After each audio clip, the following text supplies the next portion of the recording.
Teachers in Medina, they tell me that when the radio was first introduced in Saudi Arabia, and this isn't just in Saudi Arabia, in every Muslim land the same thing happened. When the radio was first introduced, pretty much all the scholars said this is haram. And they even said this is sihr, magic. Because how can you have this device and we hear somebody sitting in London, in Timbuktu, in Geneva, and we hear him, on this radio. This must be sihr. And my teachers tell me this, that their teachers told them that when the radio came to Saudi Arabia, they actually, some of them actually went to the transmission towers, they actually went underneath those transmission towers and read Quran, hoping to destroy the sihr of the radio waves. Hoping to destroy that, khalas, there's not going to be any more radio waves and we're going to destroy it. Now, King Abdul Aziz, who was a very forward-thinking person in many ways, what did King Abdul Aziz do? King Abdul Aziz basically called all of the scholars to a majlis, and he told the Saudi Arabian Radio Society that had just newly established, he said, recite the Quran on the radio.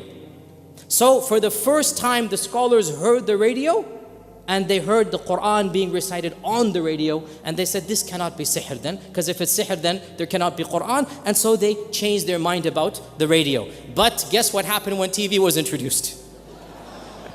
Much worse. In fact, just a side point here is one of my tangents here. When they introduced the television, it wasn't just reading Quran under the towers. In 1966, the first television tower and broadcasting station of Riyadh, the first television station was stormed by fundamentalist fanatics, and they took it hostage, and they demanded that basically no more television be broadcast in Saudi Arabia. And again, just FYI, completely tangent here, but there was a member of the royal family, of the Al Saud family, in that tower, along with the fundamentalist. He was a very religious, overzealous person, and he was killed. When King Faisal was alive at the time, he sent in the troops, and they basically got rid of these people, and some people were killed. This prince, his own nephew, was killed.